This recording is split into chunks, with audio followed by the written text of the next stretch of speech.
استلم عبد الله عباس شهادة الإجازة لرئاسة جمعية كل التقدمين في ولاية كانو APC. أعلنت وزارة الحج والعمرة السعودية تحديد فئتين فقط من غير السعوديين يسمح لهما بأداء مناسك فريضة الحج في هذا العام. ومن الرياضة، التعادل السلبي بين برشلونة ونابولي.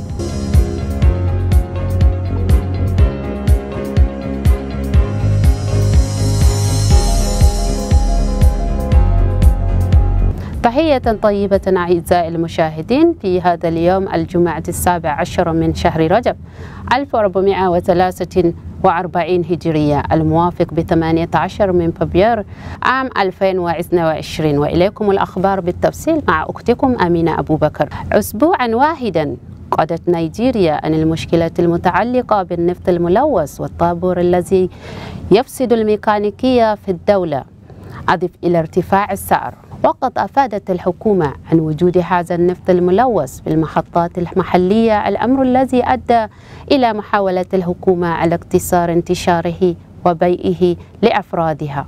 وإلى الآن لم يأتي بيانا صريحا عن حالة التي يعيشون فيها أفراد نيجيريا عن نقص النفط.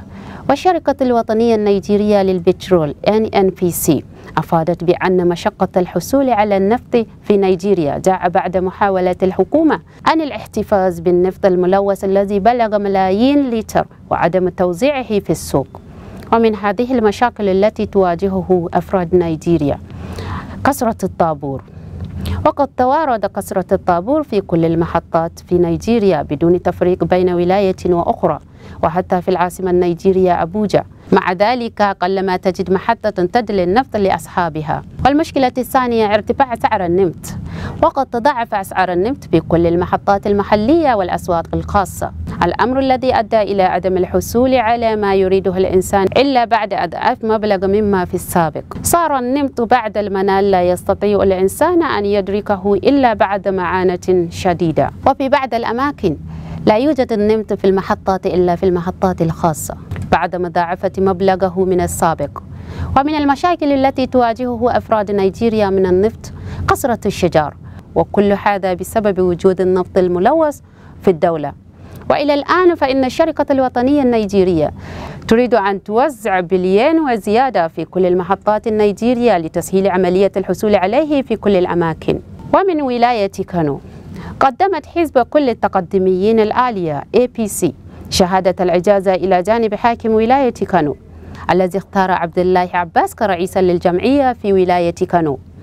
فأمين العام للجمعية العالية المحترم جون أوكبوندو ديهي هو الذي سلم الشهادة إلى عبد الله عباس الذي يساند حاكم ولاية كانو الدكتور عبد الله عمر غندوجي، وعضو المجلس الاتحادي الحسن آدو دوغوا، والمستشار عن المحافظات في ولاية كانو مرتلا سلنغارو. وجاء تسليم هذه الشهادة بعد قضاء المحكمة العالية تحت إشراف القضاة العالمية الثلاثة هارون أماني وغفي وأمادي، التي تغيرت حكم المحكمة الأولى بإقرار الجمعية من جانب عضو مجلس الشيوخ مالم إبراهيم شيكرو. وبعد هذا القرار أكد جانب المعارض لرئاسة حاكم ولاية كانو عضو مجلس الشيوخ مالم إبراهيم شيكرو برفع الحكم إلى المحكمة العالية. وفي كلمة جانب رئيس الجمعية المعارض لعبد الله عباس هارون الأنزغو صرح باتباع ما قضت الحكومة عليه، ولكن سيرفع القضية إلى المحكمة العالية. وفيما يذكر فإن جانب عضو مجلس الشيوخ مالم إبراهيم شيكرو لم يسلم عن ما تحكمت عليه جمعية كل التقدميين APC من تسليم الرئاسة إلى جانب حاكم ولاية كانو الدكتور عبد الله عمر غندوجي كمشرفا للجمعية في ولاية كانو. تشاهدون هذه النشرة الإخبارية من قناة عرب حوسة TV، ويمكنكم متابعتنا عبر الشبكة التواصلية www.arabhausa.tv.com. ونرحب بكل اقتراحات. وفاصل قصير نعود بعد قليل.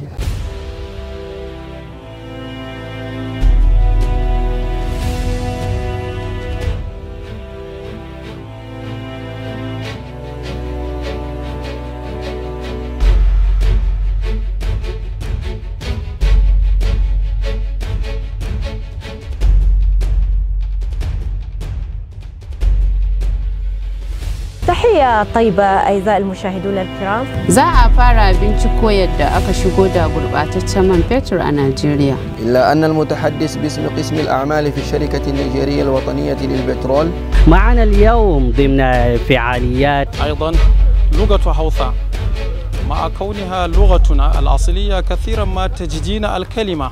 za mu ci gaba da ba su haɗin kai da goyon baya kuma muna godiya da hukumomin tsaro da gwamnati da take ba su haɗin kai. أهلا وسهلا ومرحبا بكم في برنامج نجوم المستقبل. ku ci gaba da kasancewa da shirye-shiryenmu na Arab Hausa TV.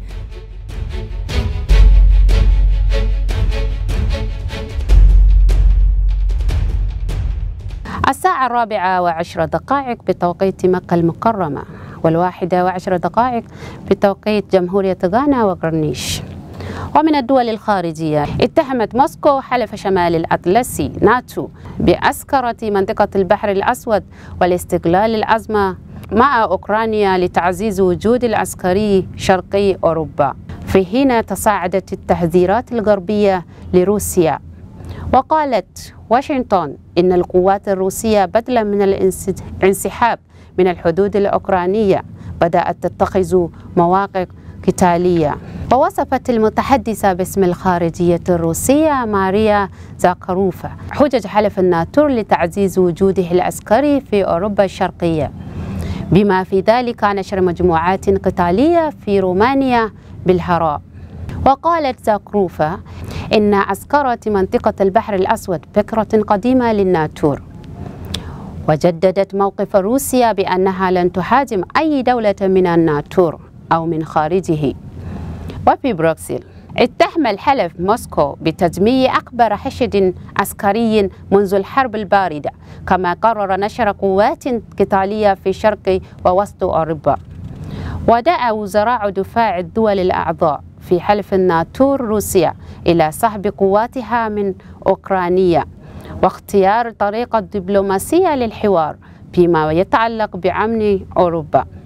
جاء ذلك في بيان صدر مساء أمس الأربعاء عن اجتماع الوزراء في مقر الحلف العاصمة البلجيكية بروكسل حول الوضع في أوكرانيا. وأعرب الوزراء عن قلقهم العميق إزاء الحشود العسكرية الروسية على الحدود الأوكرانية. أعلنت وزارة الحج والعمرة السعودية تحديد فئتين فقط من غير السعوديين يسمح لهما بأداء مناسك فريضة الحج في هذا العام. وقالت الوزارة في بيان: لا يمكن تعدية مناسك الحج إلا لمن يحمل تأشيرة مخصصة لذلك أو يقيم بإقامة نظامية داخل المملكة، وهو ما يعني عدم إمكانية حاملي تأشيرة الزيادة أو تأشيرة الأعمال التقدم للحصول على تصريح أداء مناسك الحج في هذا العام. أكدت الحج والعمرة أنه سيتم الإعلان عن كافة التفاصيل عبر القنوات الرسمية الخاصة بالوزراء.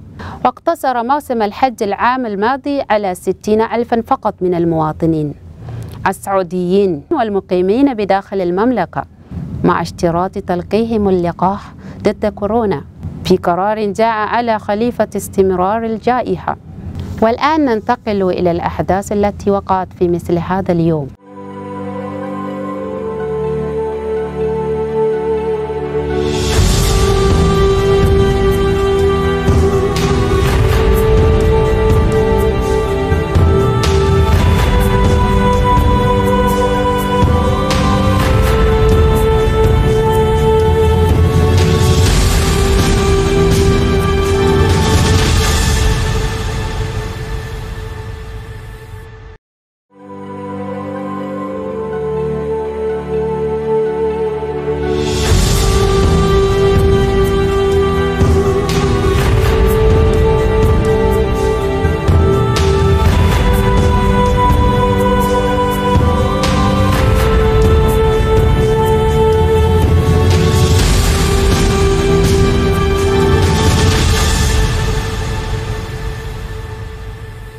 وفي مثل هذا اليوم 17 من شهر فبراير وفي العام 1930 كوكب بلوتوث.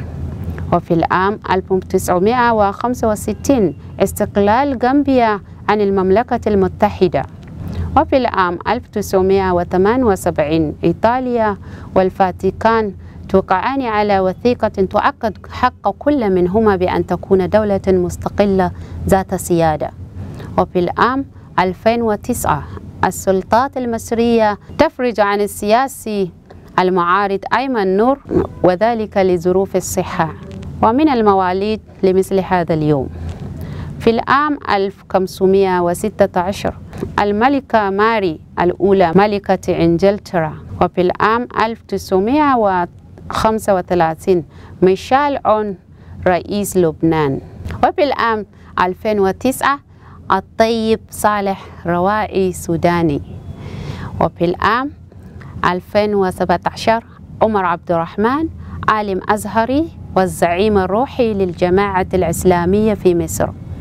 ومن هنا أتينا لنهاية هذه النشرة الأخبارية، وإليكم أهم الأنباء. استلم عبد الله عباس شهادة الإجازة لرئاسة جمعية حزب كل التقدميين في ولاية كانو APC. أعلنت وزارة الحج والعمرة السعودية تحديد فئتين فقط من غير السعوديين يسمح لهما بأداء مناسك فريضة الحج في هذا العام. ومن الرياضة التعادل السلبي بين برشلونة ونابولي.